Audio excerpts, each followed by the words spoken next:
chers curieux de l'histoire.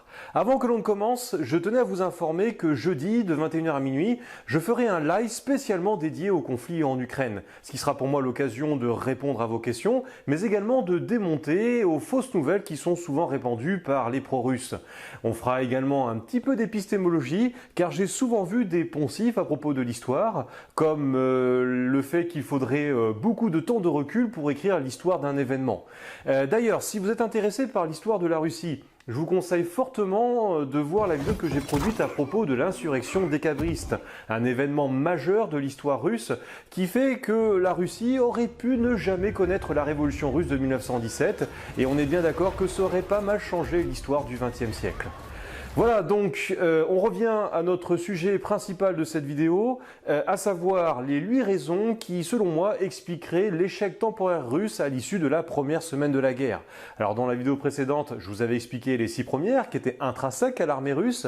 Dans celle-ci, eh bien, on va regarder dans l'autre camp et voir ce qui va constituer la 7e et 8e raison, à savoir l'aide occidentale, mais également la transformation de l'armée ukrainienne depuis 2014, notamment son adaptation tactique, ce qui sera pour moi enfin l'occasion de vous expliquer ce concept de technoguérilla.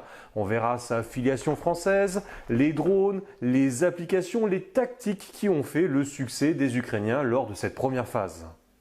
L'armée ukrainienne de 2022 n'a plus rien à voir avec celle qui a été battue dans le Donbass en 2014. Un terrible échec qui s'expliquait à l'époque par l'état déplorable de sa défense. Le pays avait aboli la conscription l'année précédente au profit d'une armée entièrement professionnelle mais réduite et n'y consacrait que 1,58% de son PIB pour entretenir ses 14 brigades de manœuvre, ce qui est bien trop peu et ce qui se traduisait par exemple par l'absence totale d'entraînement à l'échelle de la brigade. Et explique également pourquoi une myriade de formations de volontaires, comme le fameux bataillon Azov, se sont levées en 2014. On peut ajouter le fonctionnement vertical de son commandement, qui restait coincé dans une doctrine héritée de l'ère soviétique, prônant la manœuvre rigide de lourdes formations mécanisées, alors que les séparatistes, eux, appuyés par les Russes, opéraient de manière beaucoup plus souple par des mouvements d'infiltration de GTB, débouchant souvent sur un encerclement de tronçons entiers d'unités ukrainiennes qui, une fois identifiés et balisés sur le terrain, finissaient par être anéantis par l'artillerie russe. Je vous renvoie à l'ouvrage de Goya qui décrit tout ça parfaitement bien. Et les défaites militaires sont souvent source de remise en question et d'innovation. On peut citer la débâcle française de 1870 ou celle des Alliés contre Napoléon entre 1105 et 1810. Eh bien, tout comme ces derniers, la mère expérience de 2014 a fait pour Kiev office d'impulsion aux dépens des conservatismes de l'armée. Ce qui a poussé cette dernière à en tirer beaucoup de leçons, ce que l'on appelle le retour sur expérience, et à se transformer dès 2014. Là où au contraire, l'armée russe a été plutôt confortée dans ses succès lors de ses différentes interventions, que ce soit en Crimée, au Donbass ou en Syrie, qui ont pu jouer un rôle de trompe-l'œil, alors que les modalités d'intervention sont très différentes de celles qui ont été utilisées en Ukraine. La première remise en question concerne la miniaturisation et la professionnalisation de l'armée. Le service militaire et la conscription sont restaurés dès 2014, ce qui a permis de créer un vivier de 900 000 réservistes, c'est-à-dire tous les hommes ayant effectué leur service militaire de 12 mois dans les 5 dernières années, à partir de 2017 pour la situation présente. Mais auquel il faut rajouter 100 000 volontaires parmi ceux qui ont réalisé leur service il y a plus de 5 ans. Cette montée en puissance des effectifs ukrainiens s'est traduite par le doublement du nombre de brigades de manœuvre, comptant chacune environ 3000 hommes. On voit d'ailleurs qu'il y a eu une prise en compte du complexe reconnaissance feu russe qui leur a fait tant mal au Donbass, puisque chaque brigade s'est vue augmenter sa dotation en artillerie en moyens logistiques et que le nombre de brigades d'artillerie a été doublé. Une réserve opérationnelle est également mise en place en 2016, avec des unités cadres de réserve comptant 10% de leurs effectifs en temps de paix et étant complétées par des réservistes entraînés en temps de guerre. Une force d'intervention rapide est également créée en 2017, avec les forces aéromobiles qui deviennent une branche à part dans l'armée ukrainienne, avec 7 brigades d'assaut aéromobiles ou aéroportées, dont les hommes sont reconnaissables par le béret marron, dotés d'éléments mécanisés et disposant de leurs propres moyens de transport aérien. À cet ensemble, regroupant environ 125 000 hommes, s'ajoute une défense territoriale créée officiellement en janvier 2022 et recrutée sur une base locale, chacune des 24 brigades correspondant à un oblast du pays dont elle a la charge de défendre le territoire, avec 10 000 hommes d'actifs permanents et pouvant mobiliser jusqu'à 130 000 territoriaux entraînés régulièrement et ouverts aux volontaires. Cette défense territoriale est avant tout une infanterie légère, leur brigade n'étant dotée d'aucun équipement lourd de soutien. Il ne faut pas non plus oublier les unités du GRU, les forces spéciales ukrainiennes, les volontaires étrangers, ainsi que les 60 000 hommes de la garde nationale dépendant du ministère de l'Intérieur, normalement destinés au maintien de l'ordre et à la sécurisation des hauts lieux de l'État, mais dont certaines brigades ont des capacités de combat, comme la 4e brigade d'action rapide qui est intervenue à l'aéroport d'Hostomel dès le premier jour de la guerre. Quant à la marine, je ferai un point spécifique dans la prochaine vidéo. Pour financer tout cela, le budget de l'armée a été fortement augmenté, en passant à 4,5% du PIB, ce qui a permis un entraînement plus régulier, passant de 0 entraînement au niveau de la brigade en 2014 à 35 en 2017. D'autant plus que les unités étaient déployées par roulement sur la LOC, la ligne de contact dans le Donbass, ce qui a permis de cumuler une expérience relative. En somme, les unités de l'armée ukrainienne sont les exacts opposés de leurs homologues russes. Elles ont beaucoup moins de puissance de feu, contrairement aux GTB russes, mais par contre elles ont une infanterie plus massive et un meilleur encadrement. Si bien que lorsque Zelensky décrète la mobilisation générale le 24 février, l'Ukraine peut compter sur un réservoir de plus d'1 million d'hommes formés. Ce qui, au regard des 200 000 Russes au maximum engagés en Ukraine, nuance quelque peu cette idée de guerre dissymétrique en faveur de la Russie. Alors les Russes étaient au courant de cette information, mais ils pensaient que leur supériorité technologique serait suffisante pour combler cette infériorité numérique. Alors la transformation de l'armée ukrainienne a été assez importante au niveau de la masse, mais elle a été encore bien plus forte au niveau doctrinal. Alors pour bien comprendre ce que je vais vous dire, il nous faut revenir un petit peu en arrière, au temps de la guerre froide, où les forces occidentales se retrouvent dans une position dissymétrique par rapport à la supériorité de la masse armée du pacte de Varsovie, dotée en plus d'une capacité nucléaire tactique soviétique capable de détruire toute concentration militaire. Cette situation a fait émerger une réflexion sur le meilleur moyen de contrer cette menace. En France, on a d'abord le général Juin qui, dans les années 1950, propose une défense en profondeur, maillée et décentralisée, à la fois afin d'éviter la menace nucléaire tactique en évitant tout regroupement important qui ferait office de cible, et pour user l'armée rouge par une guerre de harcèlement et d'attrition. Une défense qui s'appuierait non sur des chars de bataille jugés trop lourds, mais par une pléthore de petits chars légers saturant le terrain, comme l'Even, dont vous avez ici un exemplaire bitu posté au musée des blindés de Saumur et sur lequel je fais le bébête. Et cette idée de système de défense décentralisé est reprise par un certain Guy Brossolét, un militaire de carrière, Saint-Cyrien, attaché militaire en Chine de 1976 à 1979, et qui publie en 1975 son essai sur la non-bataille, dans lequel il remet en question l'idée que la défense de la France doit se baser sur le concept de division blindée, constituée de chars de bataille, dont les manœuvres doivent aboutir à l'affrontement décisif. D'une part, parce que les soviétiques en auront toujours plus, et parce que cela implique un système de commandement centralisé trop rigide, facteur de perte de temps. C'est pour ça en fait que l'essai s'appelle la non-bataille, c'est-à-dire la bataille décisive. À la place, il propose, à l'instar de Juin, un système de défense en profondeur décentralisé, basé sur ce qu'il appelle des modules terrestres de présence, c'est-à-dire des groupes de défense autonomes d'une dizaine de combattants, ne pouvant donc servir de cible à l'artillerie, point fort des soviétiques, et encore moins de frappe tactique nucléaire, couvrant un territoire défini qu'ils connaissent bien, servant de sonde destinée à détecter des axes principaux de progression ennemie, puis de le harceler, le ralentir et l'user. Pour cela, point de chars légers comme le concevait Juin et qui de toute façon était abandonné à la fin des années 1950, mais des systèmes anti-chars portatifs qui font leur apparition. Je rappelle que 2 ans auparavant, en 1973, lors de la guerre de Yom Kippour, les Égyptiens ont mis en échec les contre-attaques blindées israéliennes grâce à des missiles portatifs comme le RPG-7 mais surtout le missile Sager. Ensuite, ces modules terrestres de présence se soutiennent entre eux et sont appuyés également par des modules de logistique aéromobile basés sur l'hélicoptère. En arrière de ce premier échelon de 2500 modules, les forces de manœuvre mécanisées plus lourdes servant de force de contre-attaque face à un ennemi déjà fortement entamé.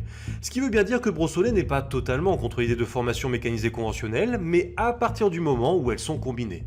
Cette stratégie, alors que je vous ai résumé à grands traits, parce qu'il y a tellement plus de choses à dire, notamment les réactions et débats que Brossolét a suscités, a l'avantage d'un commandement plus léger, laissant aux défenseurs de la première ligne plus d'initiative et fait donc perdre moins de temps. Le but de tout ça, c'est de donner du temps aux politiques pour prendre la meilleure décision quant à l'emploi de la capacité nucléaire.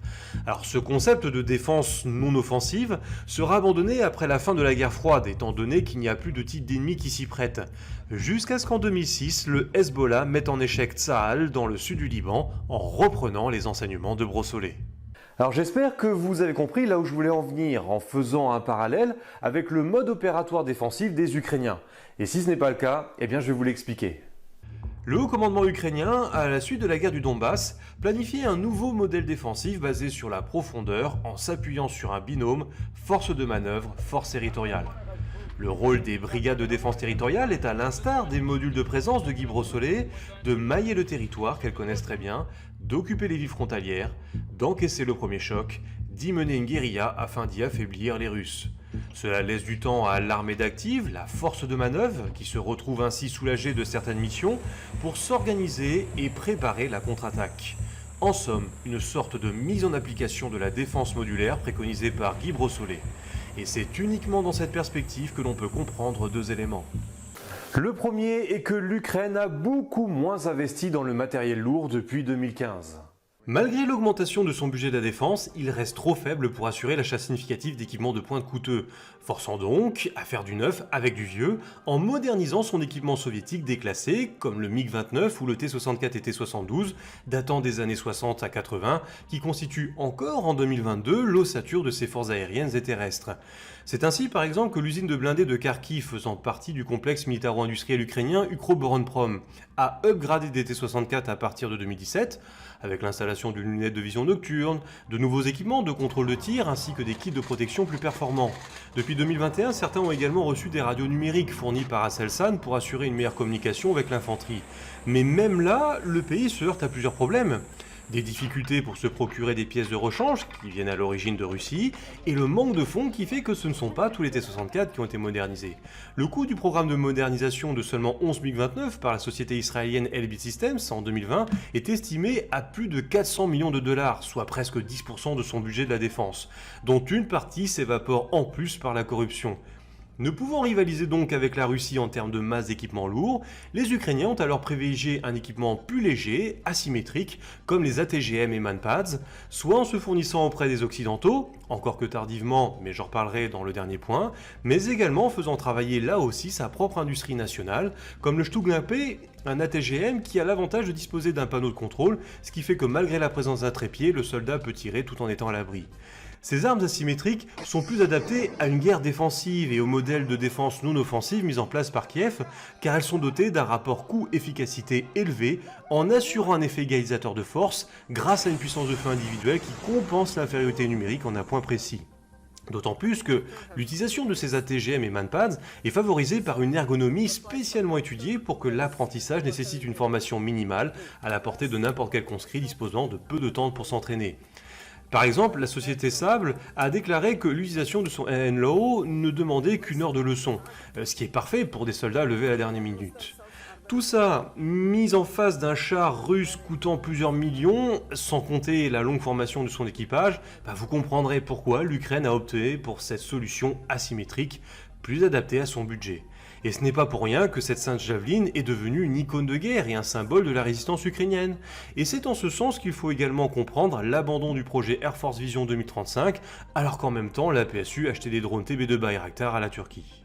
Le second élément que permet de comprendre l'adoption de ce nouveau modèle défensif, c'est que les forces ukrainiennes n'ont pas cherché à résister directement sur les espaces frontaliers. En cela, on est à front renversé par rapport à ce qui s'est passé dans le Donbass en 2014, dont les rôles ont été complètement inversés.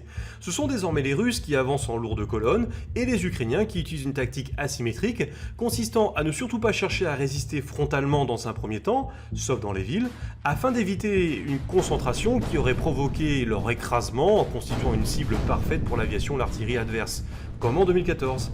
Ils laissent au contraire ces colonnes russes s'enfoncer, pour ensuite attaquer leur ligne de ravitaillement qui s'étire progressivement.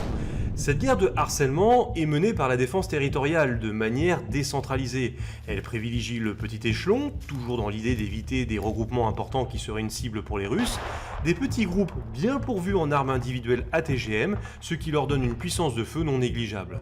Ces groupes disposent d'une autonomie en matière d'initiative, ce qui a impliqué un changement de doctrine en matière de commandement majeur en Ukraine, fini la hiérarchie rigide dominée par les hauts officiers comme en 2014, et comme c'est toujours le cas dans l'armée russe, place à l'autonomisation des officiers subalternes qui ont gagné en compétences et en pouvoir d'initiative ces dernières années.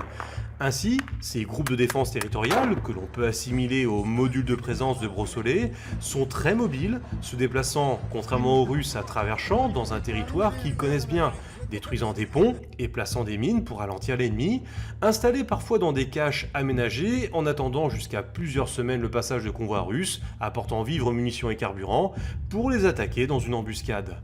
On parle de la bataille des routes, dont le but est de provoquer une attrition logistique des troupes russes les plus avancées, qui finalement sont obligées de s'arrêter faute d'essence, allant même parfois jusqu'à l'abandon de matériel tombé en rade.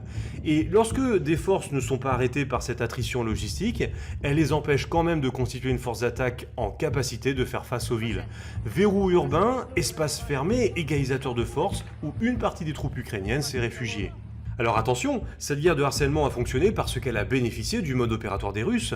Une progression rapide de GTB en colonne qui reste désespérément collée à la route à cause de la Raputitsa, ce qui aboutit à une logique réticulaire, comme si l'Ukraine n'était qu'un rhizome dont il suffirait de contrôler rapidement des points nodaux, en franchissant des axes sur des centaines de kilomètres, mais en faisant fi des espaces latéraux qui ne sont pas nettoyés méthodiquement, comme s'ils étaient vides d'ennemis, et parce que aussi les GTB russes ne possèdent pas l'infanterie suffisante pour cette tâche secondaire, mettant ainsi en danger leur propre ligne de ravitaillement.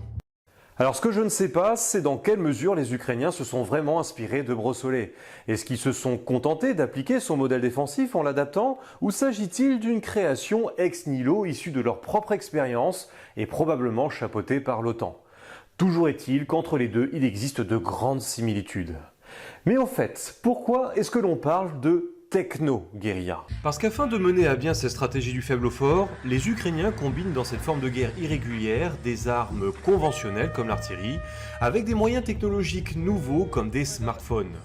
Des téléphones qui deviennent une arme de grande importance grâce à des applications à l'instar de celles qui avaient été créées par le gouvernement ukrainien avant la guerre, appelées DIA, qui servait à transmettre des documents officiels, payer ses impôts, afin de diminuer la bureaucratie, promesse de campagne de Zelensky.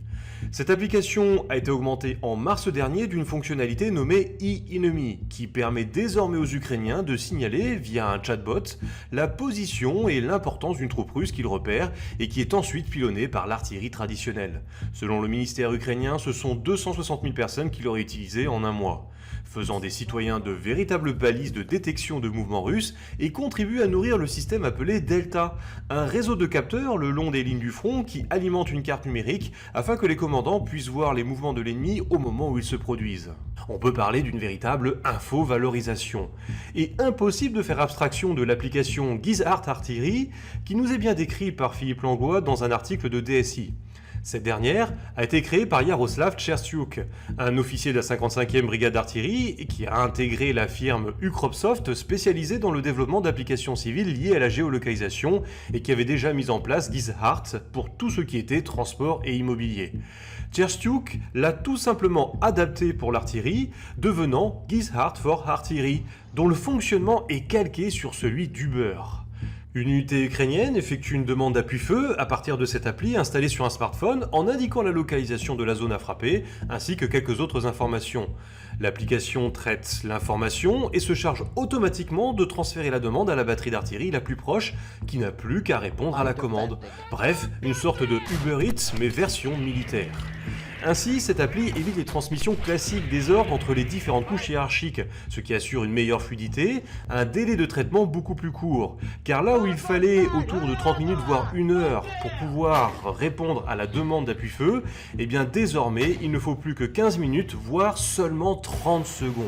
Or, ce gain de temps a des répercussions considérables. Il fait que la cible a moins bougé entre temps, le tir est donc plus efficient et par la même occasion les Ukrainiens économisent des munitions puisque le nombre de tirs nécessaires pour faire mouche est moindre. Sans compter le fait que l'entretien d'un poste radio militaire spécifique encombrant ne devient plus obligatoire, un simple smartphone suffit. Parmi ces nouveaux moyens technologiques, on peut citer aussi les UAV, des drones qui permettent de l'ISR, repérer l'ennemi, servir de point d'observation aérien pour guider les tirs de l'artillerie, les corriger, voire d'attaquer eux-mêmes avec de petites munitions. Et tout ceci ne pourrait pas fonctionner sans le système satellitaire Starlink, fourni par Elon Musk, pour transmettre des données en direct aux unités de feu ukrainiennes. Mais je reviendrai dessus plus tard. C'est donc cette combinaison d'armes conventionnelles et de nouveaux moyens technologiques dans le cadre d'une guerre irrégulière que l'on appelle la technoguérilla, dont l'un des plus bels exemples est l'action menée dès le premier jour de la guerre par l'unité Areo Rozvika. Aero Rozvika, c'est un groupe d'amateurs en informatique surnommé les Squads de Geeks qui s'est formé en 2014, utilisant des drones civils mais aussi bricolant leurs propres UAV de surveillance et qui a continué d'exister en trouvant eux-mêmes des fonds participatifs. Commandé aujourd'hui par Jaroslav Hončar, un consultant en marketing informatique, il avait été dissous en 2019 mais recréé quelques mois avant la guerre. Dans les premiers jours de celle-ci, Aero Rozvika a guidé de nuit une petite équipe de 30 hommes des forces spéciales en pleine forêt dans le secteur situé au nord-ouest de Kiev. Se déplaçant entre les colonnes russes des GTB en quad, plus facile pour se mouvoir sur une terre rendue boueuse par le dégel, le commando est équipé de lunettes de vision nocturne et de drones à caméra thermique pouvant lancer des petites bombes de 1,5 kg. C'est ainsi qu'il aurait détruit, soit par eux-mêmes, soit en guidant le ciblage de l'artillerie, les premiers véhicules de la grande colonne devant attaquer Kiev et ensuite le pont d'Ivankiv, ce qui aurait provoqué le fameux bouchon de 60 km. Alors attention, cette technoguérilla n'est absolument pas la panacée. Elle n'est qu'un élément d'une tactique défensive répondant à des conditions précises qui ont été celles de février et de mars, en ralentissant les Russes et en participant à leur enlisement. Mais elle n'est absolument pas suffisante pour gagner une guerre. D'ailleurs, elle n'a même pas fonctionné dans le sud du pays et sera peu opérante lors de la deuxième phase. Par contre, ce qui est sûr, c'est qu'elle n'aurait pas été possible sans l'aide occidentale. Et ce sera notre 8e et dernier point qui explique l'échec russe à l'issue de la première semaine de la guerre. En effet, bien avant la guerre, l'Ukraine recevait des armements de l'Amérique du Nord et d'Europe, notamment des ATGM. Par exemple, depuis 2018, les États-Unis ont vendu nombre de Javelin, un missile anti-char dont les 2 charges explosives permettent de neutraliser dans un premier temps le blindage réactif et ensuite de percer le blindage. Avec en plus la possibilité d'attaquer en cloche, ce qui permet d'accéder aux parties les plus fragiles du char, à savoir le haut de la tourelle qui est beaucoup moins blindé et son moteur. Il est même utilisable contre un hélicoptère à basse altitude. Et comme en plus il est éjecté avant d'allumer son moteur fusée, la position des tireurs n'est pas dévoilée. En janvier, l'Ukraine en avait acheté 300, portant à 1200 le nombre d'unités disponibles. Le 17 janvier, c'est le ministre de la Défense britannique qui annonce que des systèmes d'armement anti-char allaient être livrés avec du personnel pour une formation. Mill-Enlow, un missile anti-char assez léger, à peine 12 kg, ce qui favorise la mobilité du combattant, et qui dispose, tout comme le Javelin, de 2 modes de tir, soit le tir direct, soit le tir en cloche, ce que l'on appelle l'Overfly Top Attack. En gros, vous avez le missile qui fait un petit angle de 90 degrés pour atteindre sa cible sur les endroits les plus fragiles du char. On peut également citer la République tchèque qui a envoyé 4000 obus d'artillerie. Mais il existait dans beaucoup de pays une certaine réticence à fournir de l'armement, de peur que cela n'accroisse les tensions avec la Russie, à l'image de l'Allemagne sur laquelle on va beaucoup se focaliser tant elle est emblématique des changements de position durant cette guerre. C'est un pays qui est dépendant du gaz, il y a aussi cette tradition depuis Willy Brandt de l'Ost politique qui veut que Berlin se montre un peu plus conciliant envers la Russie, et donc ce pays a dans un premier temps toujours refusé l'envoi de toute arme en Ukraine. Elle s'est même opposée en janvier 2022 à ce que l'Estonie lui envoie des obusiers D30 de 122 mm qu'elle lui avait vendus en 2009. En gros, c'est un armement d'origine allemande. L'aide s'est donc limitée à des casques, ce qui a fait, vous l'aurez compris, l'objet de grandes railleries dans la presse allemande. Et vous en avez d'ailleurs ici une caricature qui l'illustre. Mais avec l'invasion de l'Ukraine par la Russie, une barrière tombe. Livrer des armes à Kiev devient donc moins tabou, et c'est pourquoi, dans les jours qui suivent, une vingtaine de pays répondent à l'appel des Ukrainiens dans ce domaine. Nous recevons des armes, des médicaments, de la nourriture, du carburant, de l'argent. Une coalition internationale forte s'est formée pour soutenir l'Ukraine, déclare Zelensky le 4e jour de guerre. Néanmoins, cette aide pose le problème du risque de co-belligérance. Or, dans le droit international, défini par de grands textes comme la Charte de l'ONU et la Convention de Genève, rien ne définit précisément à partir de quand on peut considérer effectivement qu'un État est co-belligérant. Mais le tribunal pénal international pour l'ex-Yougoslavie, chargé de juger les auteurs de crimes de guerre commis dans les années 1990 dans les Balkans, a tranché la question. Pour qu'un État puisse être considéré comme co-belligérant, il faut que ce dernier exerce, je cite, un contrôle global sur des forces armées en guerre. précisant que ce contrôle global est, je cite, Jouer un rôle dans l'organisation, la coordination et la planification des actions militaires du groupe militaire, en plus de le financer, l'entraîner, l'équiper ou lui apporter son soutien opérationnel. ce qui n'est pas le cas de l'Ukraine actuellement, car certes les Occidentaux arment, financent, forment l'armée ukrainienne, lui apportent même des informations, mais en ce qui concerne les décisions opérationnelles, eh bien là par contre Kiev reste totalement indépendante. Et après tout, le pré-bail américain de 1941 n'a pas fait des États-Unis des belligérants contre l'Allemagne, pas plus que la fourniture d'acier à cette dernière n'a fait de la Suède un ennemi des Alliés. Néanmoins, Moscou exerce une pression au gré de l'interprétation personnelle de Poutine quant à savoir si telle ou telle fourniture ou action est un acte de guerre de l'OTAN. Chaque mot est donc important, comme lorsque Bruno Le Maire a rétropédalé après avoir affirmé livrer une guerre économique totale à la Russie. Quant à Emmanuel Macron, il prend le soin le 7 mars de préciser que la France n'est pas en guerre contre la Russie. C'est pourquoi, face à un risque d'escalade, les Occidentaux ne fournissent à ce stade du conflit que des armes dites défensives, c'est-à-dire qui ne sont pas de nature à attaquer la Russie sur son sol en raison de leur courte portée. On parle donc évidemment des armes individuelles comme les fusils d'assaut, la Tchéquie livre par exemple 7000 fusils d'assaut avec 1 million de cartouches, la Belgique elle c'est 2000 mitrailleuses. Mais surtout des AT-GM et des Manpads, un armement en grande partie puisé dans les stocks des vieilles armes d'origine soviétique, en tout cas en ce qui concerne les ex-démocraties populaires, et qui correspond parfaitement au caractère défensif d'une guerre menée face à un adversaire supérieur avec des forces blindées considérables. La Pologne fournit des RPG-76 Komar, une version légère du fameux RPG-7, les Pays-Baltes livrent des Javelin et des Stinger, un missile antiaérien sol-air datant des années 1980 et dont la fourniture par les États-Unis aux Moudjahidines avait contribué à la défaite de l'URSS en Afghanistan. Les Pays-Bas donnent 200 de ces derniers et 500 autres sont ajoutés par l'Allemagne, dont le retournement de la politique vis-à-vis de l'Ukraine est spectaculaire, puisque le 26 février, elle autorise également l'envoi de 1400 lance-roquettes anti-chars et de 14 véhicules avec 10 000 tonnes de carburant ainsi que 9 obusiers. Les États-Unis promettent 350 millions de dollars de fournitures, quant à la France, elle livre quelques dizaines de ces missiles anti-chars Milan. Même l'Union Européenne va financer l'achat et la livraison d'armements, alors en fait créer un fonds pour rembourser les dépenses des États dans ce cadre, faisant d'elle une coordinatrice devant éviter les doublons. Ce qui est un véritable tournant dans l'histoire de l'Union Européenne. Tout cet armement arrive via la Pologne, qui devient la plaque tournante des livraisons d'armes à destination de l'Ukraine. Ce flot d'armes pose cependant quelques difficultés logistiques car les voies aériennes et maritimes sont trop risquées, seule la route terrestre reste ouverte, mais elle est plus lente et plus risquée car elle est menacée à tout moment par des frappes provenant des Russes qui ne veulent pas voir ces nouvelles armes arriver sur le front. L'aide occidentale ne se matérialise pas seulement sous forme d'armement, mais également de carburant et de matériels médicaux, mais surtout par de la formation et de l'information. Formation, car depuis plus de 6 ans, il existe le GMTGU, le Joint Multinational Training Group Ukraine, une mission de formation qui se faisait au centre de Yavoriv, où formateurs, observateurs et conseillers américains, sans oublier des partenaires de l'OTAN, canadiens, britanniques, roumains et lituaniens, ont entraîné des milliers de soldats ukrainiens chaque année. Combats urbains, simulations avec des lasers, etc. Cela a instillé des pratiques occidentales dans le niveau de la brigade et inférieur, et on ne peut pas comprendre le bouleversement de la pensée ukrainienne en matière de commandement, avec l'autonomisation du petit échelon, la montée en compétence des officiers subalternes, et donc de la réussite de la techno-guérilla, sans cette mission de formation. Mais un autre domaine dans lequel l'aide occidentale a été capitale, c'est le renseignement.